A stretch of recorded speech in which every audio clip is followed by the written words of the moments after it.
Explore today's must-have trends and innovative styles at Mrs. B's Clearance and Outlet. Shop one-of-a-kind finds in today's must-have trends. Explore wall-to-wall deals, furniture, flooring, mattresses, home accents, seasonal favorites, and more. Discover unique new home decor, pillows, accessories, and more. There's something perfect for your style and budget. There's new inventory every day at up to 80% off suggested retail. Discover the style and savings of Mrs. B's Clearance and Outlet. When it comes to quality sleep, Ashley has you covered with top mattress brands at winning prices and with special financing options available.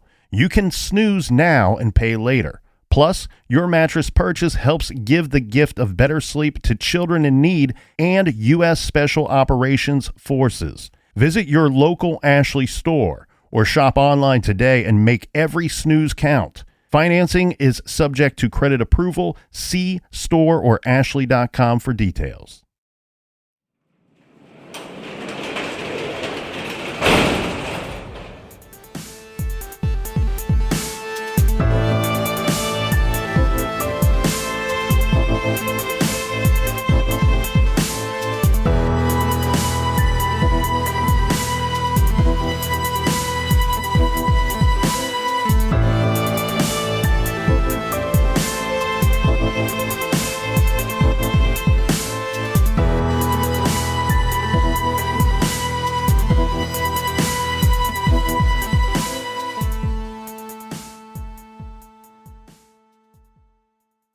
Welcome to True Crime Garage. Wherever you are, whatever you are doing, thanks for listening. I'm your host, Nick, and with me, as always, is a man that would like to remind us all that a man who catches a fly with chopsticks can accomplish anything. He is the captain. I'm just like you. The only difference is when my pants are on, I make gold records. It's good to be seen, and it's good to see you. Thanks for listening. Thanks for telling a friend.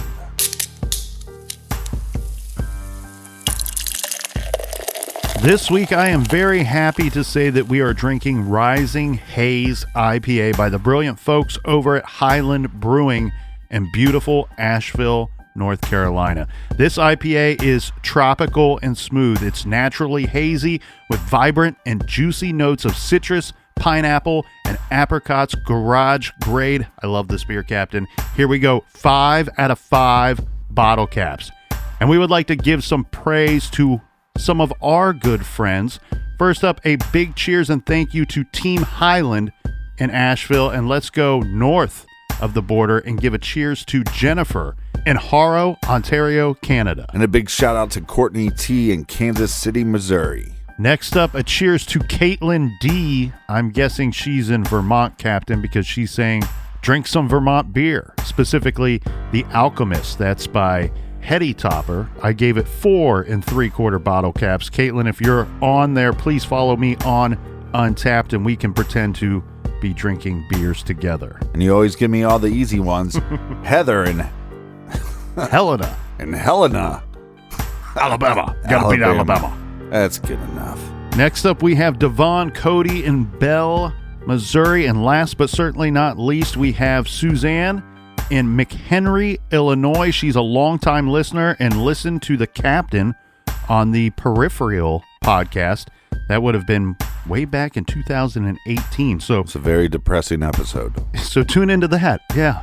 So cheers to everyone, and thank you for contributing to this week's Beer Fund. And for all of our old episodes, check us out exclusively on the Stitcher app. And we have a bonus show called Off the Record. So if you need more garage in your earbuds, go check out the Stitcher app. And that is enough of the business. All right, everybody, gather around, grab a chair, grab a beer. Let's talk some true crime.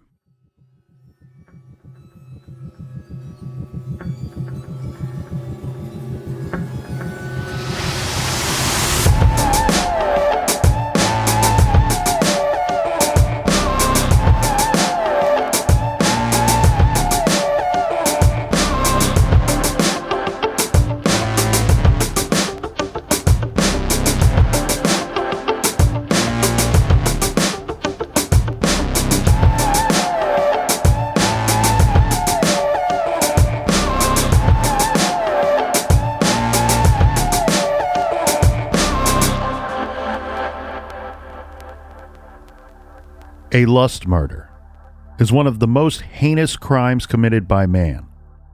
While not a common occurrence, it is one which frightens and arouses the public, as does no other crime. Of primary concern are those factors which differentiate the lust murder from the more common sadistic homicide. Physical evidence present at the scene may assist in determining the responsible individual or individuals and possible personality characteristics of the murderer. The material presented is not applicable to all such crimes and perpetrators, but rather the majority. The data presented is based upon examination of case reports, interviews with investigative personnel, and a careful review of the literature. The lust murder is unique and distinguished from the sadistic homicide by the involvement of a mutilating attack or displacement of the breast, rectum, or genitals. Further, while there are always exceptions, basically two types of individuals commit the lust murder. These individuals are labeled as organized non-social and disorganized asocial personalities.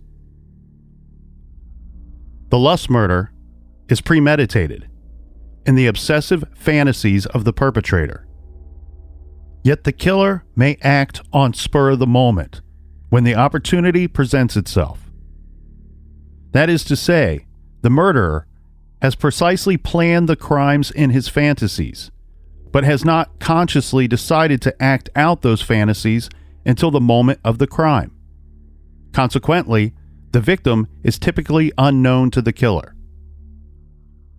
The lust murder is committed in a brutally sadistic manner. While the victim may be either male or female, the crime is predominantly heterosexual and intraracial in nature. The victim's body exhibits gross mutilation and may have been subjected to excessive stabbing or slashing with a sharp instrument.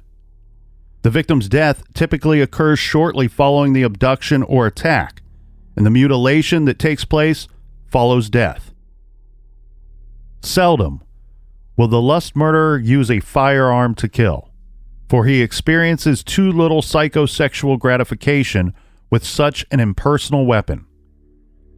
Most frequently, death results from strangulation, blunt force, or the use of a pointed, sharp instrument.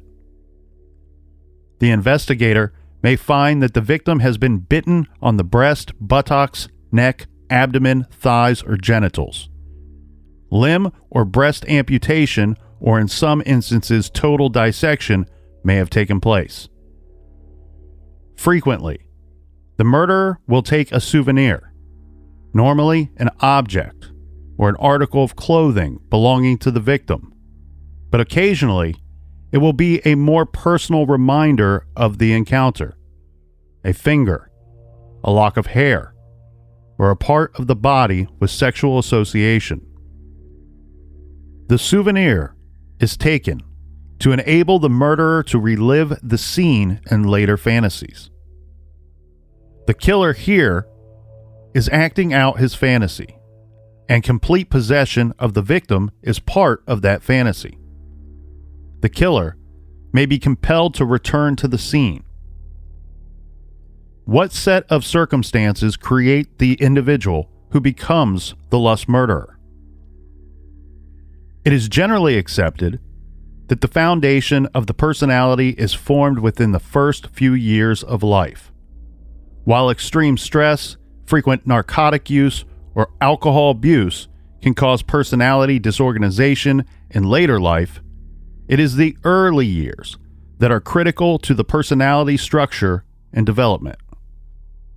Seldom does the lust murderer come from an environment of love and understanding. It is more likely that he was an abused or neglected child who experienced a great deal of conflict in his early life and was unable to develop and use adequate coping devices. Had he been able to do so, he would have withstood the stresses placed on him and developed normally in childhood. The lust murderer is premeditated in obsessive fantasies. Fantasy provides them an avenue of escape from a world of hate and rejection. Dr. James Reinhard, in his book Sex Perversions and Sex Crimes, has written, "A study of these cases almost invariably reveals a long struggle against the forward thrust. By fantasy, the murderer attempts to wall himself in against the fatal act, while at the same time gratifying the compulsive psychic demands in the development and use of fantasy. These sadistic fantasies seem always to have preceded the brutal act of lust murder. These fantasies take on all sorts of grotesque and cruel forms. The pervert, on this level of degeneracy, may resort to pornographic pictures, grotesque and cruel literary episodes, out of which he weaves fantasies. On these, his imagination dwells until he loses all contact with reality, only to find himself suddenly impelled to carry his fantasies into the world of actuality. This is done, apparently by drawing human objects into the fantasy. The victim may represent something he desires sexually, but is unable to approach. This is True Crime Garage, and this is the Slayer's Book of Death.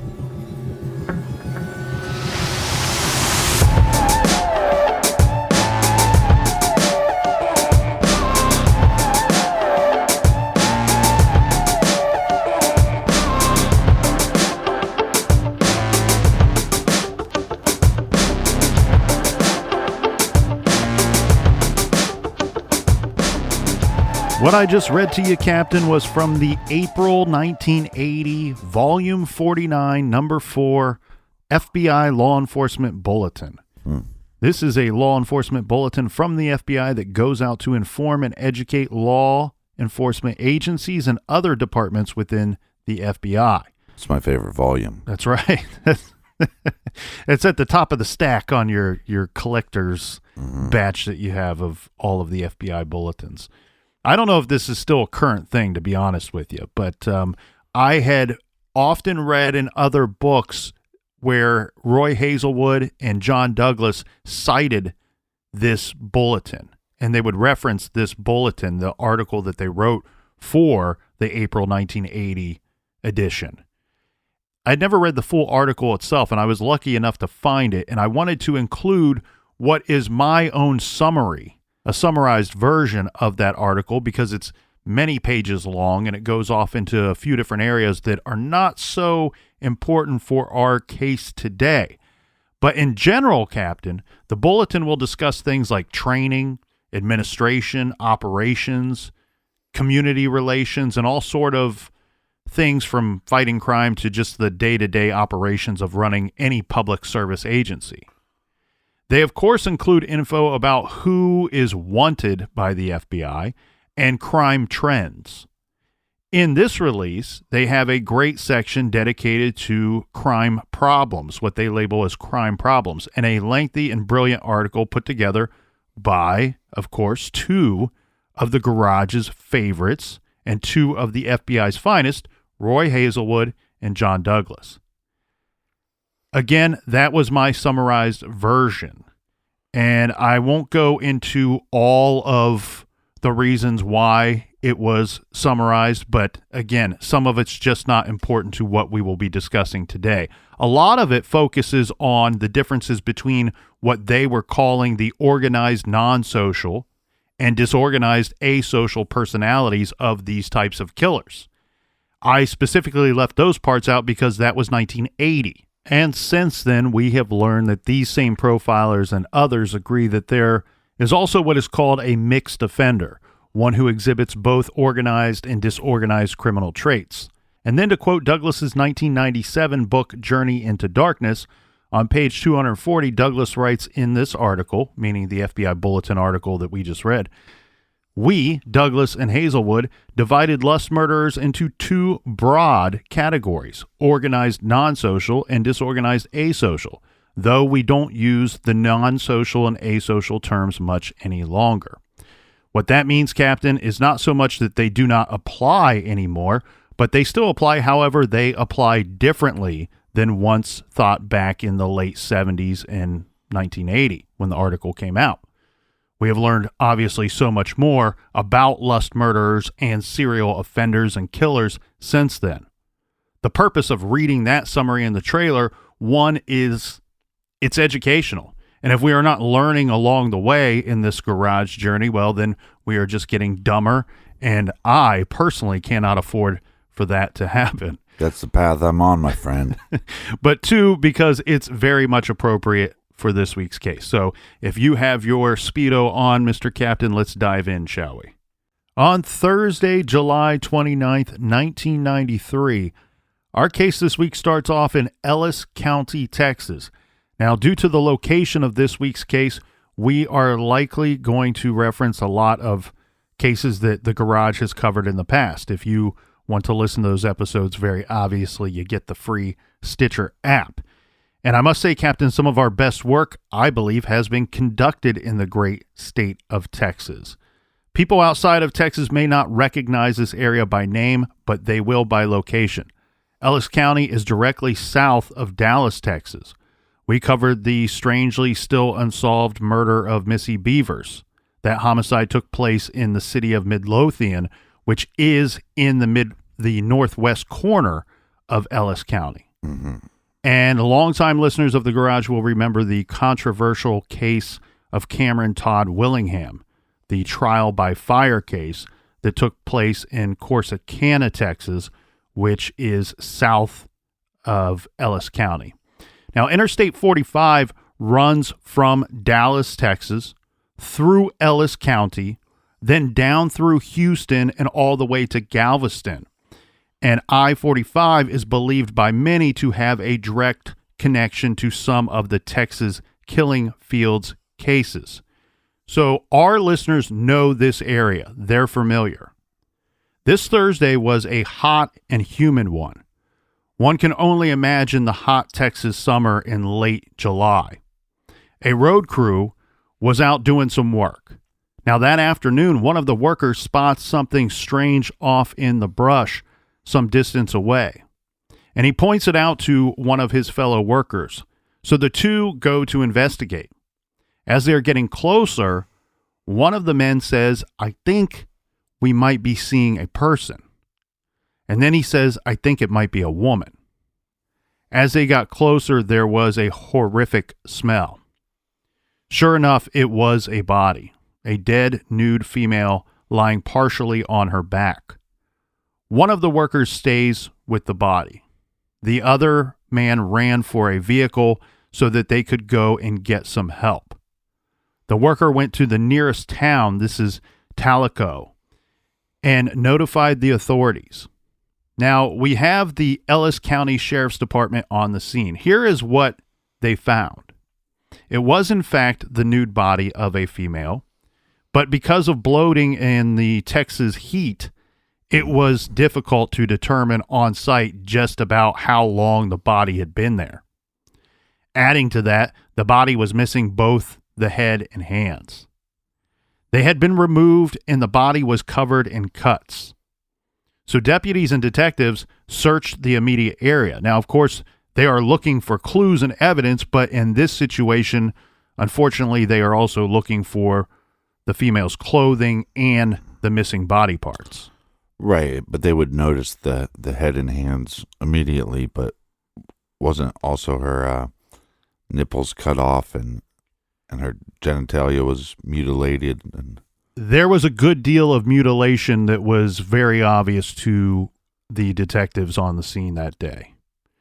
Now, during their search, they have an incredibly shocking find. The reports vary here, Captain, on the distance. Most state 100 yards away, so like a football field distance away. Right. One report says more than 200 yards away, but regardless, what they find is another body. This is the body of a young man.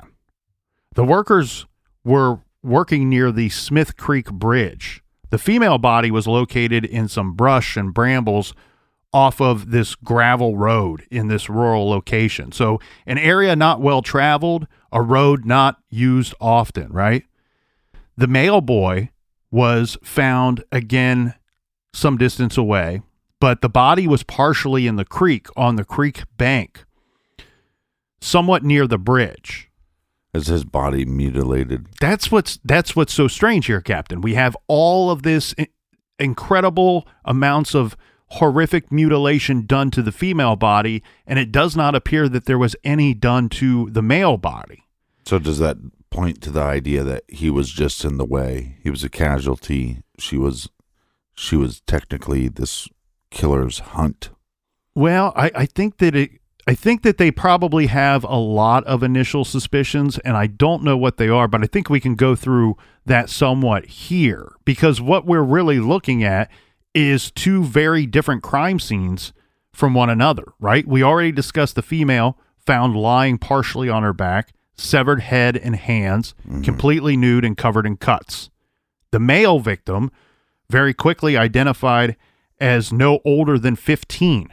You know, we don't have the same amount of mutilation going on to this victim. So we can visually take a look and go, this is a young male. And immediately, again, they're saying no older than 15, was lying face down. Now, he's completely clothed and no mutilation, no dismemberment. Yeah, shot twice in the head, and that's it. So the missing body parts were not found during the detectives' searches of this area. The Dallas Medical Examiner's Office determined that the boy was shot twice in the head, as you said. So we are not talking about a murder-suicide here. Although we have seen strange cases where there are two shots in a suicide, but it was very quickly determined that we are looking at a murder, a double homicide. Yeah. Well, and you could look at the hands as that's an identification marker. So did the killer take these hands it would be harder for you to identify her. And then obviously the head, but we've seen with Dahmer, and maybe you know of other killers that use the head as a trophy. Bundy was known to take some heads as well, and he used them for sexual gratification purposes, which is a whole nother disgusting topic. The male was shot with a .22 caliber gun, Captain. The female was shot as well in the back with what they could only determine to be a similar caliber weapon. So that makes you wonder, do we not find... They must have found different evidence on the male victim than on the female to not be able to specifically state the caliber of the gun used on the female victim. But she had been stabbed several times as well. The head was removed at the base of the neck with either a large hunting knife or an axe or possibly a hatchet. This is what the medical examiner's office is saying. So usually, Captain, when we are saying things like this, we think these were possibly the weapons used. That would usually indicate that we are not talking about something being removed with surgical precision. Right. There were also cuts all over the body, and she had extensive damage and wounds to her body. The abdomen had been cut open with a large cut down the center, almost like a Y cut, like you would typically see on a body once an autopsy had been performed. Well, it's possible that this killer is just using one instrument, using one knife, and that's it. Possibly, yeah. And we'll get into some of the psychological weird stuff of this, and that's why we wanted that intro into this case, where we have some of the experts telling us a little bit more about this lust murderer. So usually, and I'm sorry that we didn't tell you in advance that you should put down your chicken salad sandwich and wait to eat it. This is going to be a tough to listen to, gross couple of episodes, and I apologize, but this is the case that we were asked to cover by many listeners this week. So usually in this situation here, Captain, a killer will do this. I'm talking about the cuts on the abdomen. when attempting to successfully disembowel a victim. Now, there were cuts and mutilations done to a lot of the body, but specifically to the thighs, breast, and genital areas. The male body showed no signs of any of this mutilation at all that was seen on the female body. The male was killed very quickly, and it's likely, though we can't say for certain because of the state of the female body, it is likely that she died quickly as well. Yeah, to me, the evidence points that he's just the casualty to get to her. So we have the cuts, we have the mutilation. Well, it was obvious that the killer, and these aren't my words, I'm quoting here, stayed with the body for quite some time in reference to the female victim. So we don't know who these victims are, and we want to get a time of death or at least an approximate time of death. So this won't be so much for identification purposes.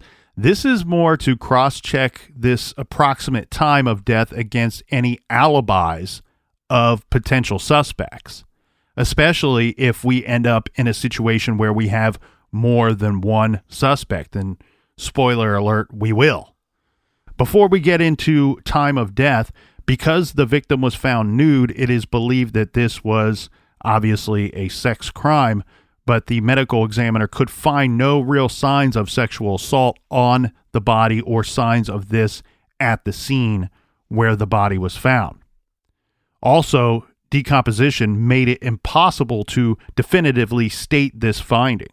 Another weird thing was there was a lot of bruising around the place where the hands had been severed, and this suggested to the medical examiner and the investigators of the possible use of handcuffs on the female victim.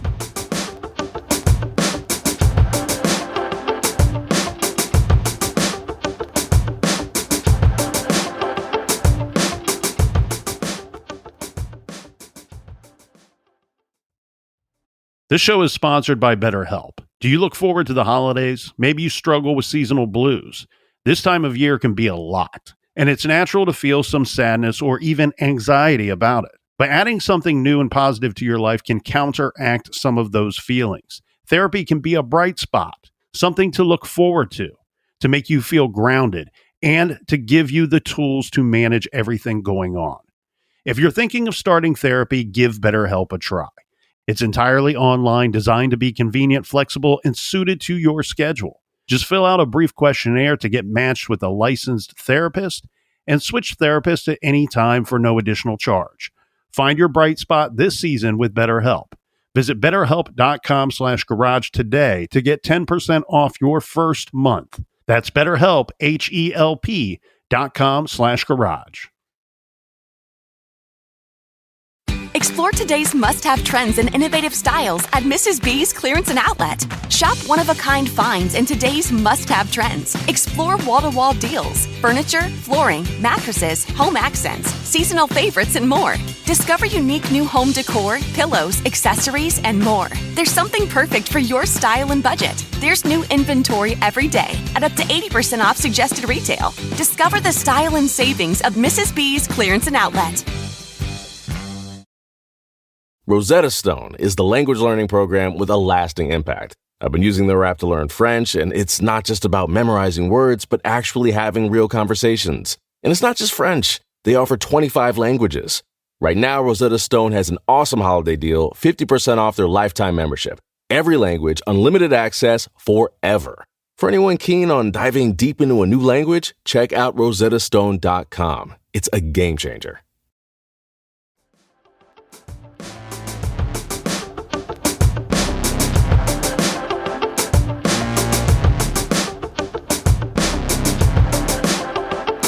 And we're back in our Speedos. We be back. Cheers to you, Captain. It was like nobody wanted to be the first one to cheers. It's hot outside. It's cold in the garage. We're a little bashful in our Speedos. Yeah, I got on my... not only do I have on my Speedo, but I have my Mighty Van Halen T-shirt on as well. So it's a good day in the garage. Put some pants on. The medical examiner found fly larvae on both bodies. what they will do is they're going to use this fly larva to help determine the approximate time of death, because as investigators, we have a lot of questions here, right? It looks like they were quite thorough with this. The medical examiner came to the conclusion, but also enlisted the help of an expert in this specific area. So getting the second opinion. This was provided by a forensic entomologist in Illinois. The two concluded the following. The estimated time of death of both victims was about 2 days prior, between the evening of July 26th and the early morning of July 27th. But we also have some major questions here for the detectives to work out. And one that you kept going to, but I wasn't ready to get to just yet, Captain, was why remove the head and hands? Well, the hands could be for a number of reasons, but like I said before, I think it'd be more so to stop you from identifying the body. Correct, and I believe that was the initial thought of the detectives on the scene, right? Right, but this to me seems like a very confused scene, or disorganized scene, because you have two victims. You take the hands of one victim, you leave the hands of the other victim. Well, now that if you can properly identify the male victim, we're going to have a better idea of who the female victim is. It doesn't seem like for the suspicion of the medical examiner to say that it is obvious that the killer stayed with the body of the female victim. So we know that there was time spent at the crime scene that was not necessary to the killing of both of these victims. However, the killer or killers apparently used that time for excitement purposes rather than for preventing the detectives from figuring out what happened here, is what it looks like to me. Because typically removing the head and hands, as you said, is to prevent identification of the victim. Now, the weird thing here is it's 1993, so we're in that weird period of time where DNA is starting to come about. And so the killer obviously didn't know if that was their intention, did not know that DNA was a possibility for identifying the victim. Right. But to go into that a little deeper, okay? So we've talked about this plenty of times on the show. The more effort to conceal a body or conceal the identity of a victim often indicates that there's some type of personal relationship with the victim, right? If usually the killer is trying to conceal himself in a way because he might be the most obvious person to have killed the victim. Could be a boyfriend, could be a husband, could be, hey, we went around town asking anybody if anybody wanted to hurt Mary Jane, and 3 people told us Bob Smith wants to do it. Right. So he doesn't want the victim to be identified, but then there's also some other situations that work in that manner as well. You could have a situation where the victim is not from the area, that the victim was brought to the dump site from another location, usually far away, and left there. And if law enforcement can't identify the body, then they don't know that Jane Doe from California, or everyone already thought that she ran away. Turns out she was a murder victim, right? But we can't identify her. Or Janice Doe from Ohio, who was abducted 3 weeks ago, is actually our victim found in Ellis County, Texas. Yeah. But then, as you point out, you find another body, and we can deduce from the 2 victims sharing the approximate time of death that they were placed at about the same time. And there was no dismemberment of the male victim. Yeah, let the deducing begin. So no attempt to conceal this victim's identity. So the dismemberment, and then compound that with all of the other mutilation, it seems like the motive for this was simply completely different. They searched the area and the body parts were not found. So it wasn't done simply for fun. And pardon me for saying so, but the mutilation appears to have been done for excitement purposes, For some of these killers, the mutilation itself, the mutilation of the victim, to them is the sexual act that they were fantasizing about. For some, it's what investigators often refer to as playing with or examining the body. Right. That really happens. It's not so much sexual, it's more of a fascination. They want to examine the body, play with it. And then for others, and a lot of times you see this mixed in with the sexual aspect or both. Well, don't take this the wrong way. I don't want to have it come off insensitive, but it's kind of the idea of opening up a radio, for example. Like you have a radio, and you, as a kid, and you go, well, how does this work? What are all the pieces here? Right. Or sometimes when a kid gets an instrument, like a guitar or something, okay, I see the neck, I see the strings. Where are the wires? Mm-hmm. Oh, there's just these screws. Let me undo that. And so it's almost like you said, I mean, so, but what you're stating is that there's a sexual gratification from playing with the body. Well, there can be. And then again, there's other times, like you just stated, where they're fascinated with the body and want to take it apart and examine it. Yeah. Again, it sounds insensitive to say this, but this is some of the science behind the psychology of some of these horrible monsters that perform acts like this that we are talking about today. There are reasons why the FBI and people study these types of horrific murderers, so that they can get some kind of general understanding for why they do what they do and hope to be able to catch them faster. Mm-hmm. The other thing, too, with this type of mutilation, and I've seen this in several cases before, is that sometimes when there's a lot of hate and rage built up in somebody, in a killer, that sometimes not only do they want to kill a specific person or specific victim, they want to destroy them, and they want to destroy them in appearance.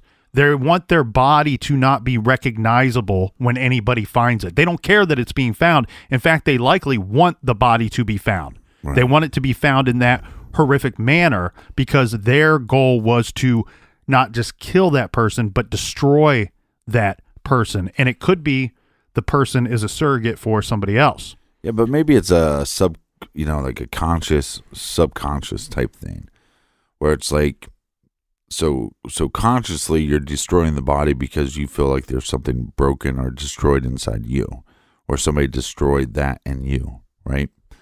And or then, subconsciously you could do that.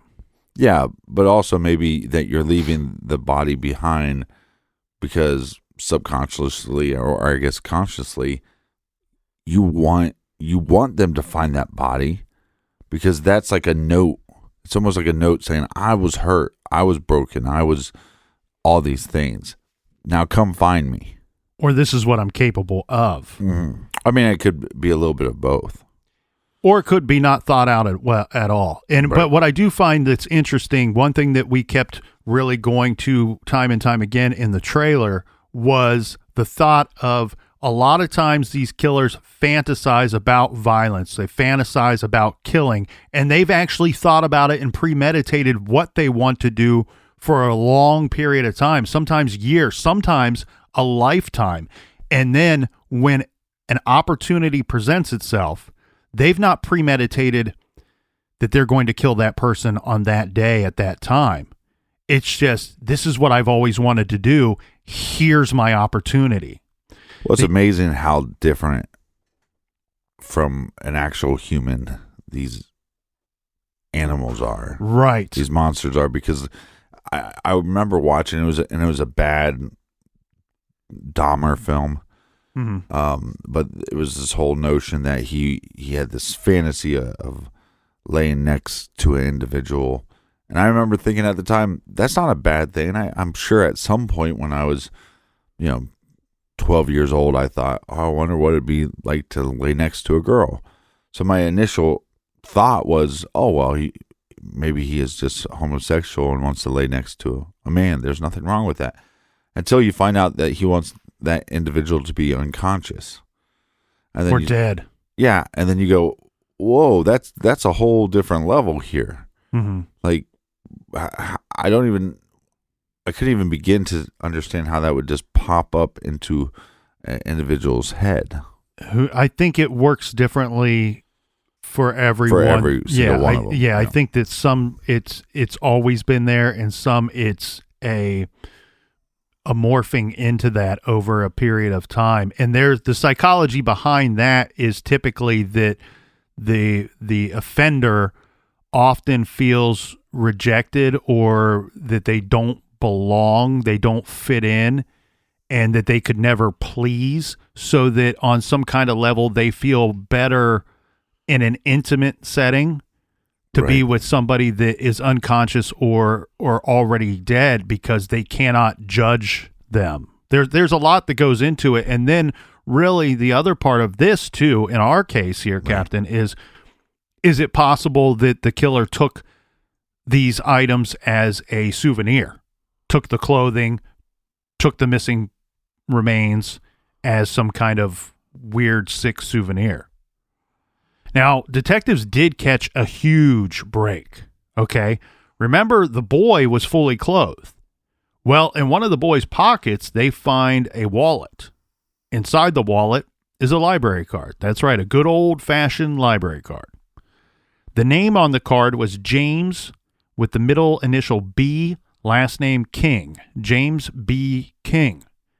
Now, with a lead and a name that could belong to the victim, or even maybe the suspect, or who knows, but we have to see where this goes. So the detectives start calling around to other police departments. So, Captain, there is a small town about 15 miles away from our crime scene named Garrett.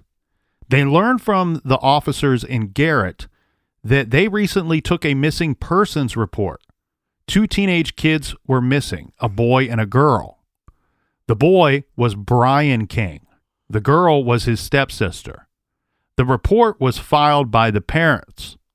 So the detectives take the library card and a photo of the male victim, and they go to the home of the missing teenagers. There, detectives speak with the father of Brian King. They very quickly learn that Brian's real name is James Brian King. Okay, so the missing persons report says Brian King.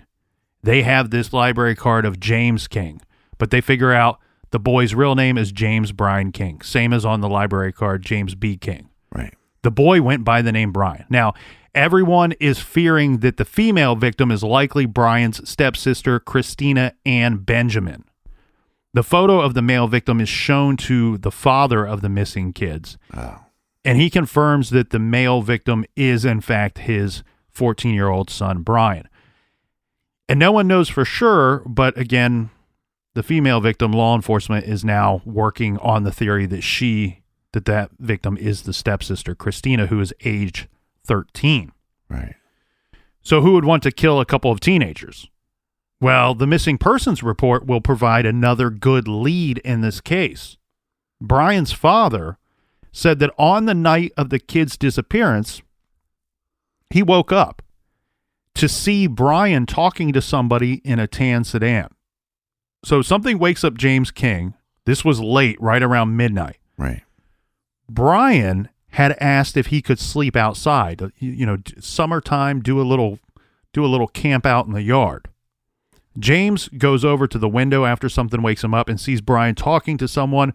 One report actually says talking to some people in a tan vehicle, which would imply that James saw more than one person in the vehicle. I don't have the actual police report, so I can't say for certain, but most reports say talking to some people or talking to someone, but everything says a tan sedan. Yeah. Now, this is interesting. And what's up with these killers in tan cars? Do they make... I don't see a lot of tan cars anymore. No. I mean, Bundy had a tan Beetle. Right. So what a weird... I'd like me a nice flesh-colored Cadillac. Give me a flesh-colored vehicle. Maybe that's the fascination. I don't know if I had kids, if I'd let them sleep outside. Because I know when I was a kid, they put the tent outside, and then about midnight, the parents are probably asleep. Let's go maybe toilet paper, maybe egg a house, maybe what they call that ding dong ditch where you ring the doorbell and then you take off running. Just stupid stuff. And then eventually the cops would come and be like, put your hands up. But then, you have, and Brian's young. I mean, he's 14 years old and talking to somebody in a tan sedan. This is an interesting detail because it's a detail that has been debated over the years, whether it was more than one person in the vehicle or just a driver. One thing that I think might be a possible answer here is that Brian was talking to someone in the vehicle. The vehicle contains the driver of the car, whoever that is. It sounds like Brian's father, James, did not have a good, clean visual of the people in the car. I think there was 2 people in the car, but I think that possibly the second person was Brian's stepsister, Christina. Right. So here's what we learned. Christina was asleep inside the house. She shares a room with her little sister. Now, James and his wife obviously did not know that Brian was missing technically until the next morning. Right. He saw Brian talking with someone in a car and just assumed, hey, it's one of Brian's friends, and that James went back to bed. The next morning, he first discovers Brian is gone and then discovers Christina is gone. The parents didn't phone this in right away because despite the kids being good kids, and neither of them had ever done anything like this, taking off in the middle of the night. They've never done this before. They don't call it in right away because of what James saw. The parents just assumed the 2 were out running around with some friends. This is also backed up because the little sister tells mom and dad the next day that around midnight, Brian came into the sister's bedroom, woke up Christina, telling her someone was outside. She should get up and sneak out. The family believed that this sounded like something that was pre-arranged.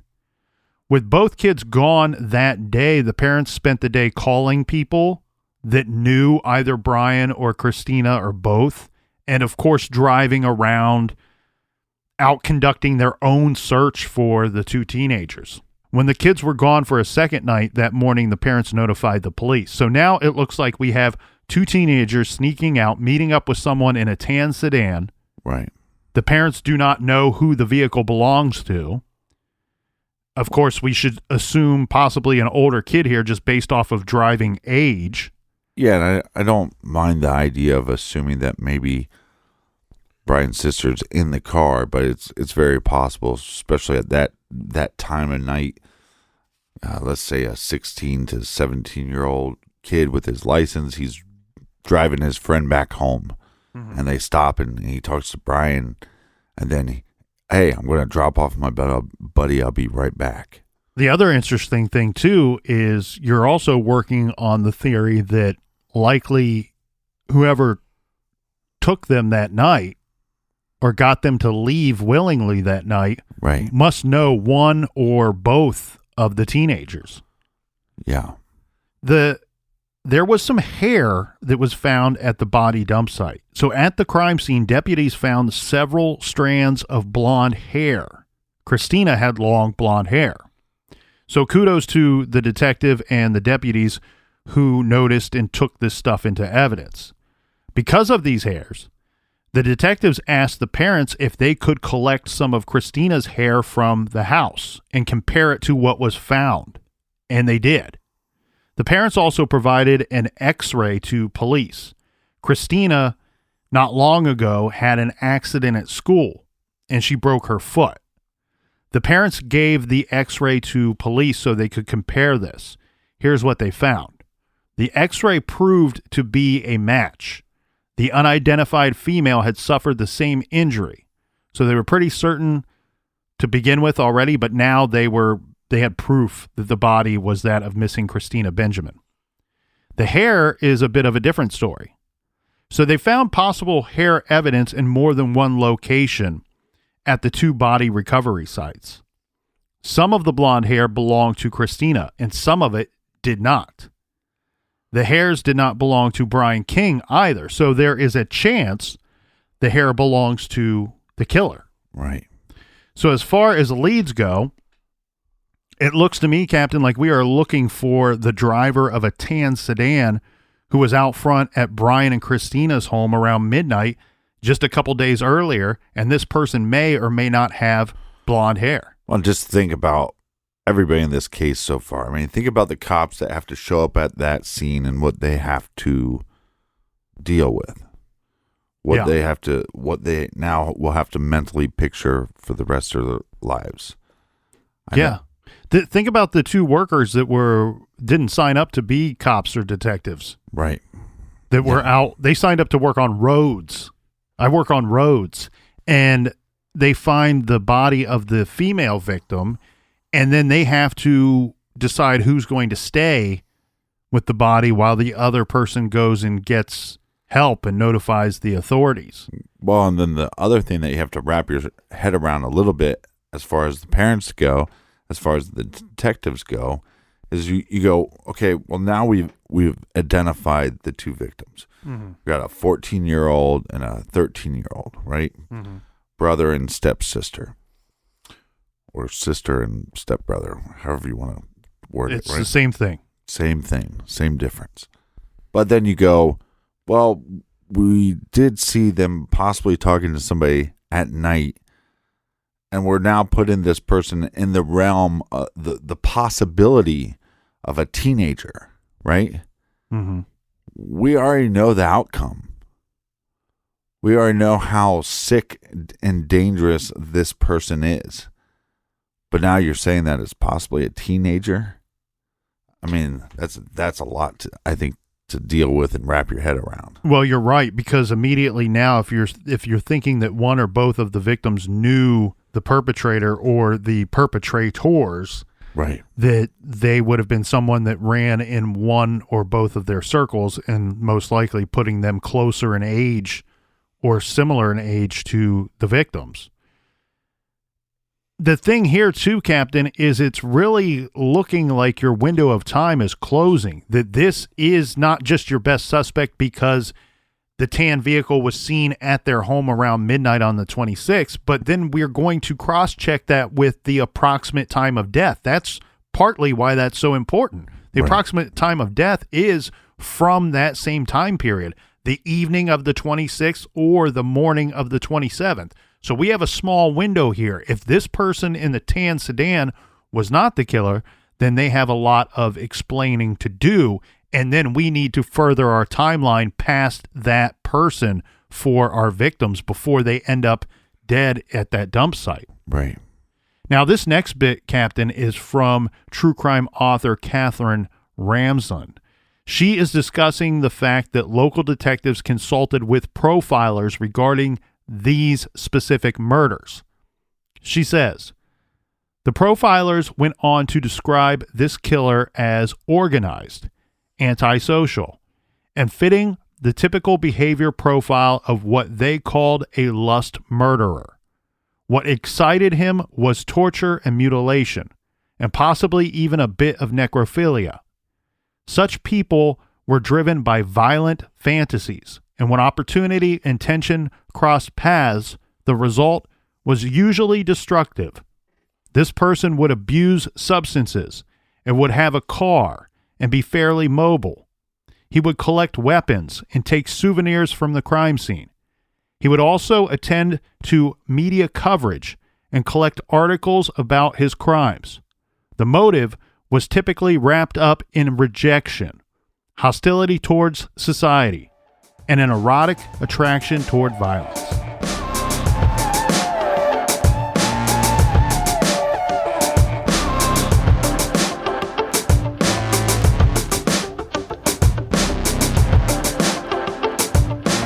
Thanks for listening. If you like the music, go to our website, click on the music page, and there's so much more to get to tomorrow. And if you don't like the music, go to our website and click on the music page. We just really want you to do that. If you don't like the music, then go to the vlog and tell Nick all about it. Tell me all about it. Yes, that's right. Hey, we appreciate you stopping by our garage today. We got a lot more to get to tomorrow. Until then, be good, be kind, and don't litter.